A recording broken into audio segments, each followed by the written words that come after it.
As a childhood trauma survivor, do you find at times that you prefer to be alone? Have you ever asked yourself, why do you self isolate?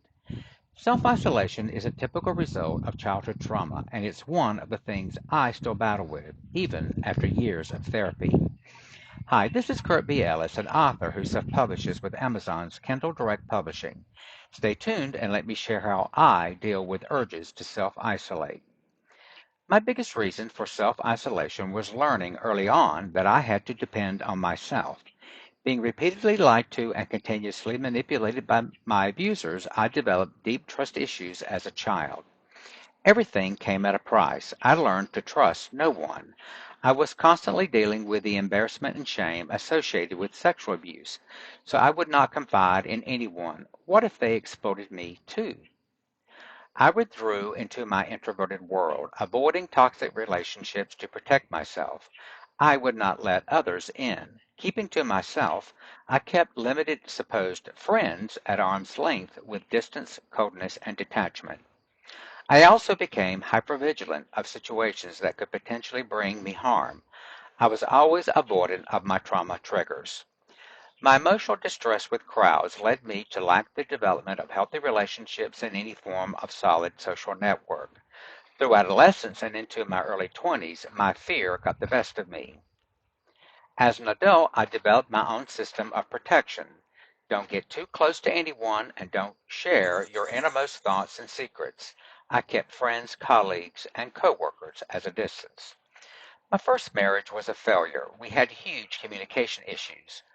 My wife grew up in a safe and sheltered world. I wanted to share my life story, but she could not process my past. It was too much for her to understand and cope with, and if I pressed her, she withdrew from me. So we didn't talk about my past, and in some respects, I felt my partner did not support me. But I did not hold that against her. I accepted it and tried to make the best of my marriage. In time, however, we grew apart, and after 14 years, we divorced and moved on with separate lives.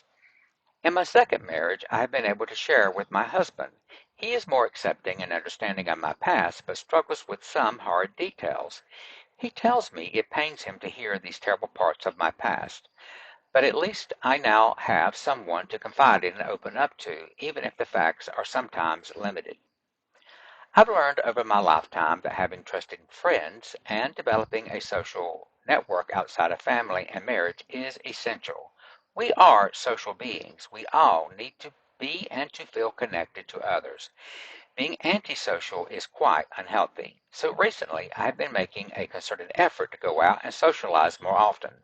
Although a little uncomfortable at first, I can already tell it is becoming easier and now something I look forward to. So if you are in the same situation as me, I hope you will do the same. Give it a try. I'm sure you will find it most rewarding. My struggles with self-isolation are precisely one of the things I have written about in my novel. My novel's title is Boy in the Barn, Journey of Triumph of Horrific Child Abuse, Sexual Abuse, and PTSD. It's an inspiring LGBTQA coming-of-age story about hope, courage, and the resilience of the human spirit. My novel is for sale on Amazon in Kindle, paperback, and audiobook form. The audiobook is also distributed on Audible and iTunes. As a reminder, please leave honest reviews and ratings for my books and audiobook. This helps me to be recognized by other valuable readers like yourself. Thank you for your time today. Also, click on the links below and see my published books.